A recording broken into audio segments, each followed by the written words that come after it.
It's Wednesday, April 30, 2025. I'm Albert Mohler, and this is The Briefing, a daily analysis of news and events from a Christian worldview.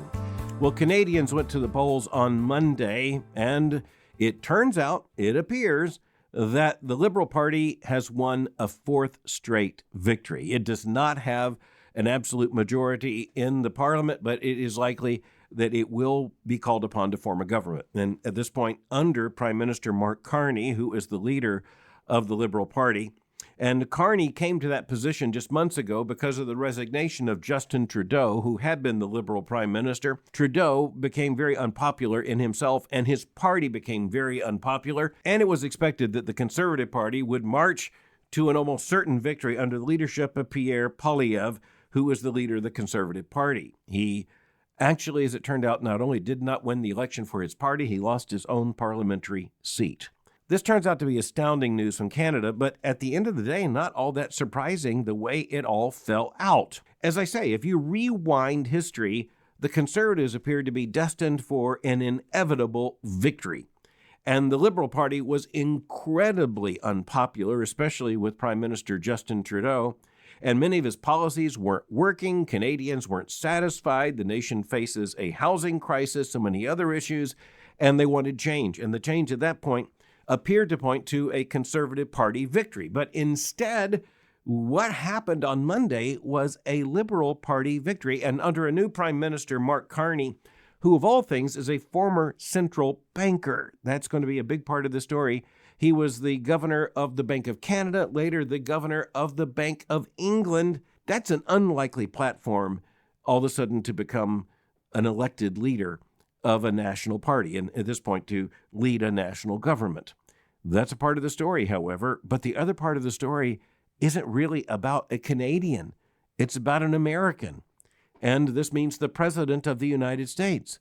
And if anyone is single-handedly responsible for the Liberal victory in Canada, it is the Republican President of the United States, Donald Trump, because of his threats to Canada. In particular, his statements about Canada becoming the 51st state, his statement about Prime Minister Justin Trudeau, it was just an accident, calling him the governor of Canada as if he were the governor of a state. Canadians turned out to see this election as a referendum on Canada, and a referendum on whether or not Canada would buckle to the pressure of the American president.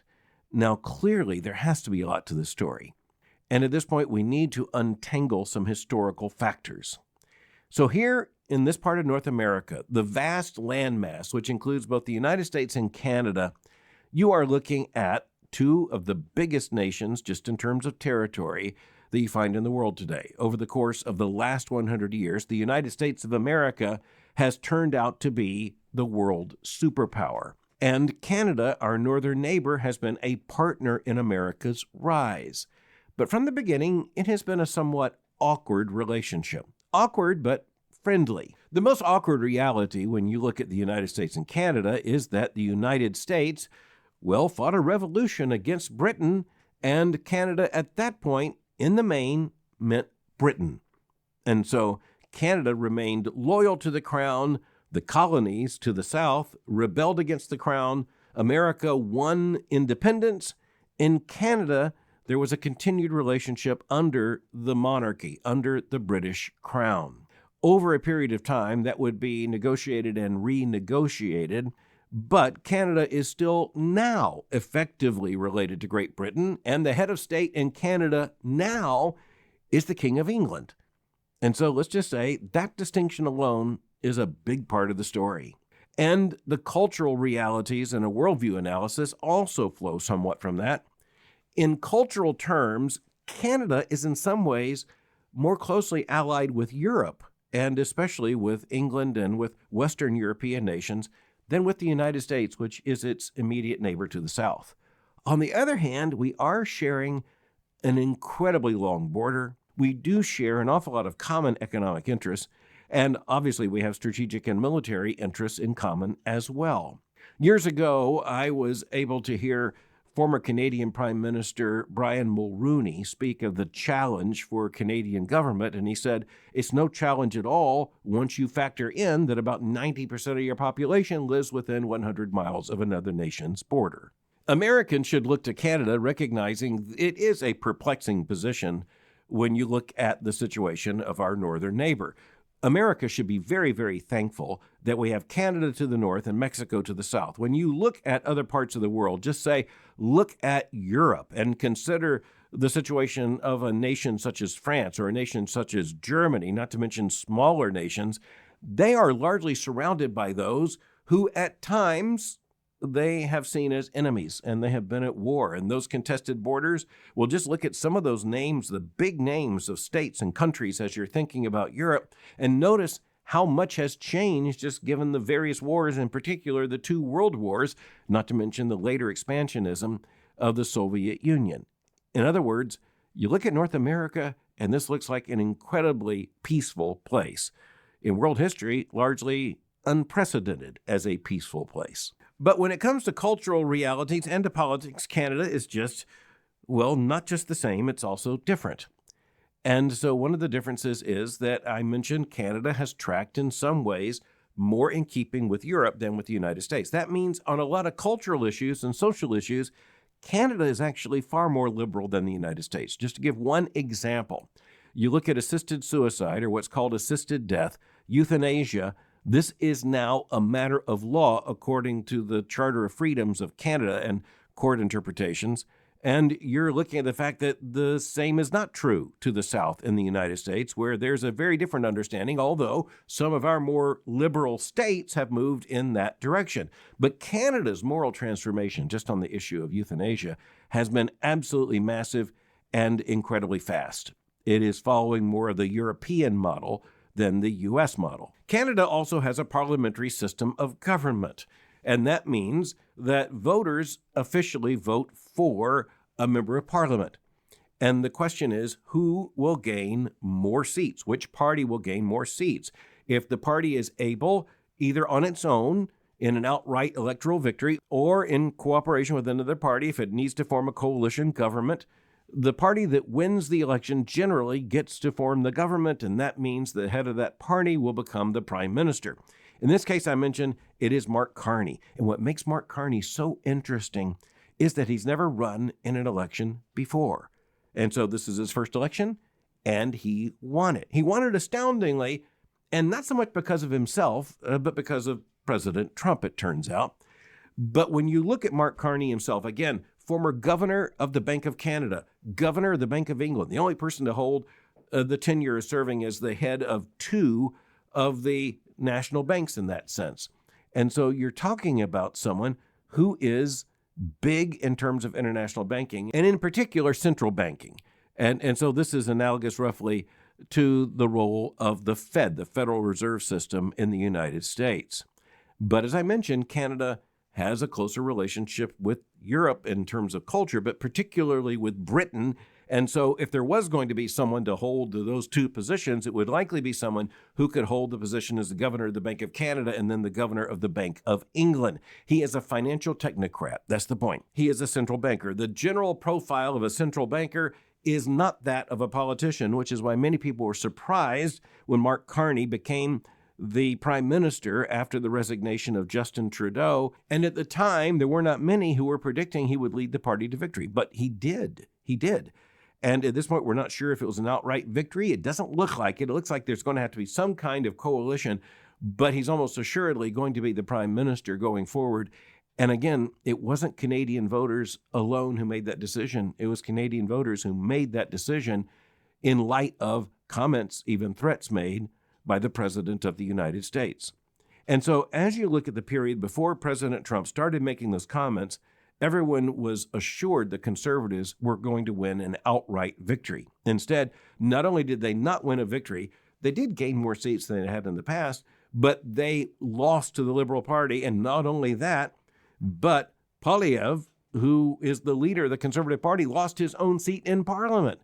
That, by the way, is something that is rarely survived by someone who is a party leader. It reminds me of the situation of Winston Churchill. He wasn't yet prime minister, but back in 1922, He lost re-election to Parliament. He also suffered from appendicitis. It had been a bad year. He said that he ended the year without an office, without a seat, without a party, and without an appendix. Another way of saying, it was a very bad year. The role of President Trump in this election became very clear. President Trump repeatedly spoke of Canada becoming a part of the United States. He spoke of Canada as a potential 51st state. He said so condescendingly and addressed himself directly to the then Prime Minister Justin Trudeau. He, again, referred to him as governor. That was not an accident. And even in the lead up to the election, President Trump was still saying, well, very bellicose things about our relationship with Canada. And here's something interesting. Canada has, in general, been known as a rather, let's just say, stable nation, a nation that sees itself as a rational actor on the world scene, a nation that sees itself as one of the, say, 10 to 15 leading nations of the world with strategic importance. And by the way, it has undeniable strategic importance. It has been a source of political stability and a force for political stability, not only at home, but around the world. Canada has looked to the United States as an awkward neighbor for a very, very long time. It was awkward, of course, when the colonies won independence. It was awkward at other points. And Canada is a nation unto itself. It has a different history. It has a different political tradition. It has complications that the United States does not have. It has Quebec, which is a province that was actually a result of the French expansion into the New World, and it is still a province that claims a good deal of independence in terms of its own rules and its own laws and even the French language. The entire nation, by the way, is officially bilingual, but the situation in Quebec is that French is the predominant language. Now, President Trump has made bellicose statements not only about Canada, but about the Panama Canal and about Greenland. Strategically, the comments about Greenland make a little more sense than the comments about Canada. For one thing, conservatives in the United States should not want Canada to become a 51st state. And that is for fiscal reasons. It is also for cultural and moral reasons. Canada is far more liberal than the United States, just taken as a composite whole. And if it did become the 51st state, and by the way, just try to figure that out. It boggles the imagination to figure out how it could be just a single state. In any event, almost all of Canada would be more liberal, or would at least trend more liberal in terms of many issues, than the most conservative portions of the United States. And so you look at that and you recognize if Donald Trump did indeed somehow bring about the fact that Canada became the 51st state and all that would come just in terms of the realignment in Congress and the House and the Senate, and you go on, it is unlikely that it would be to the advantage of the Republican Party, and that, I assure you, is an understatement. I think what President Trump really intends behind all of this is to correct what he sees as an imbalance in the balance of trade between the United States and Canada, and also to make very clear that the United States considers having the territory and the political and military context of Canada in a way that is very friendly to the United States. And even as we see a rivalry on the world scene in a global context between China and Russia and the United States, and that could leave the United States as the one singularity in that sense, it is clear that even the territorial advantage of Canada all the way up to the Arctic Circle becomes very, very important. That explains why Greenland is also a part of that picture.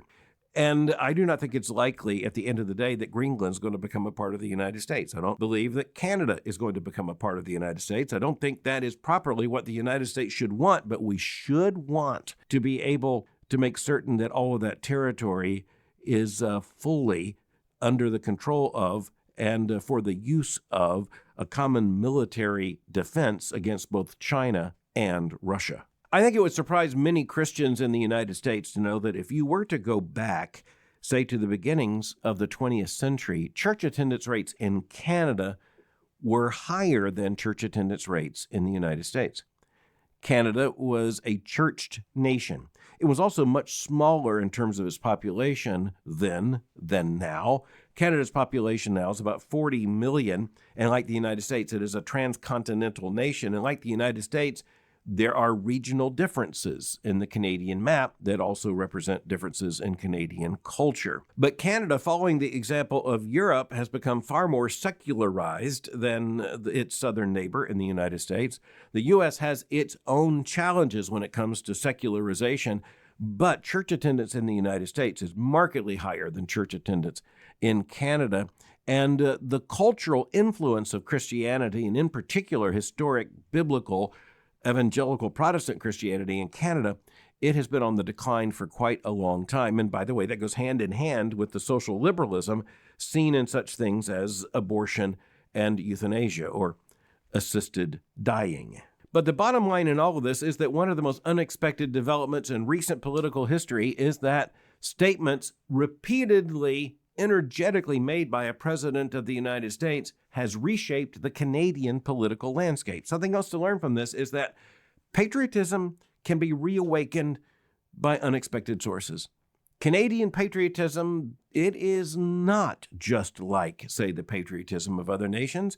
It is often described by Canadians themselves as somewhat understated, but they've insisted, nonetheless, love of country is there. And guess what?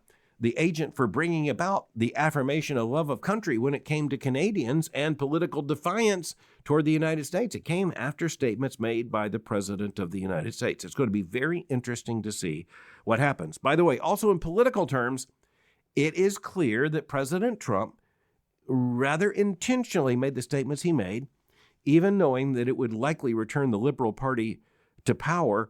And that just raises the question of what is the long-term strategy beyond the United States of the survival of conservative ideas and conservative political structures such as parties. In closing, I want to cite the closing words of Conrad Black, Lord Black's History of Canada. It's entitled Rise to Greatness, the History of Canada, from the Vikings to the Present. That's a long history. He concludes his history with these words, quote, "It is the chief contention of this book that for more than 400 years there's been a continuous thread of genius and determination to create and build and improve an original and distinguished political society in the northern half of this continent. The thread has almost snapped many times, but it has never been severed. Though Canada's progress has often seemed to be a freakish sequence of usually trivial events, only rarely punctuated by anything grand and dramatic, it has been invincible. The past reveals the future," end quote. So my point in reading that paragraph is this. He said that Canada's history has often seemed to be a freakish sequence of usually trivial events, rarely anything grand and dramatic, but that landscape was changed, and it wasn't changed, first and foremost, by a Canadian, but by the American president. There's another irony of history, and perhaps for Lord Black, the necessity of a new chapter. All right, coming back to the United States, the big news here is 100 days. And so it was officially yesterday that the President of the United States, Donald J. Trump, observed his 100th day in office in his second term. And of course, the media went ablaze with this. The commentariat came alive with all kinds of suggestions about the status of the second Trump term after 100 days. And that might seem a bit artificial. And after all, that means there's something like 1,400 days left. But nonetheless, when you think about the first 100 days, why is that important? And to understand that, you have to go back in history to 1933. In 1932, Franklin D. Roosevelt was elected president of the United States, and that was in the midst of what was known as the Great Depression. And President Roosevelt looked at the Hoover administration, that was his predecessor in office, President Herbert Hoover, whom he had defeated in the 1932 election. He saw him as a picture of inadequate energy, inadequate action. President Roosevelt, when he was Governor Roosevelt running for office, he made the pledge that if elected, he would bring about an absolute surge in political activity. He would offer presidential leadership. There would be executive actions, and that's exactly what he did. He invited the public to analyze his first 100 days as a contrast to what was seen as the lack of action by his predecessor in office. Ever since then, new presidents or new presidential terms have often been marked by an analysis after 100 days. Okay, so 100 days into the second term of President Donald Trump, what's the first thing you think of? Well, it is action. The president has issued more than 100 executive orders. And when you look at President Trump, it is clear that in a sense he is emulating the energy in the executive that was declared by Franklin D. Roosevelt upon his arrival in office in 1933. The first 100 days in both cases full of executive actions. But in both cases, that means something very interesting. And that is that after that very big surge of executive energy, and by the way, I appreciate so many of those executive orders. I think so many of them are important.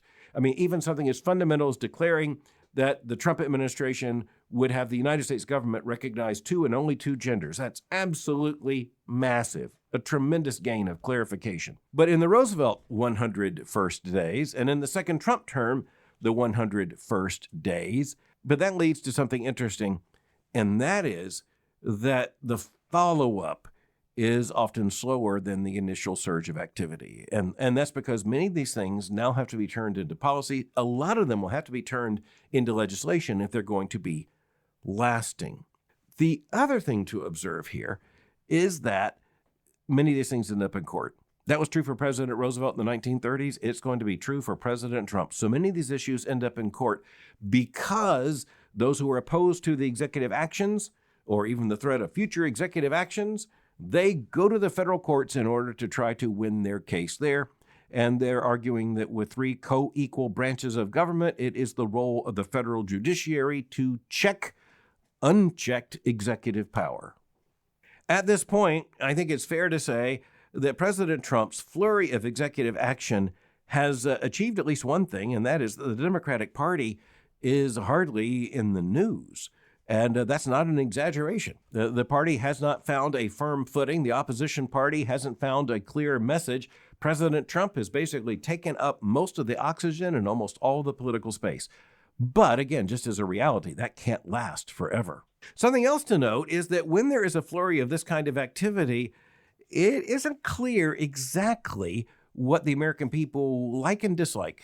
And some of this is only discovered once it happens. So, for example, it is really clear that President Trump's flurry of executive activity, for instance, in gaining control of America's borders, that has met with overwhelming support.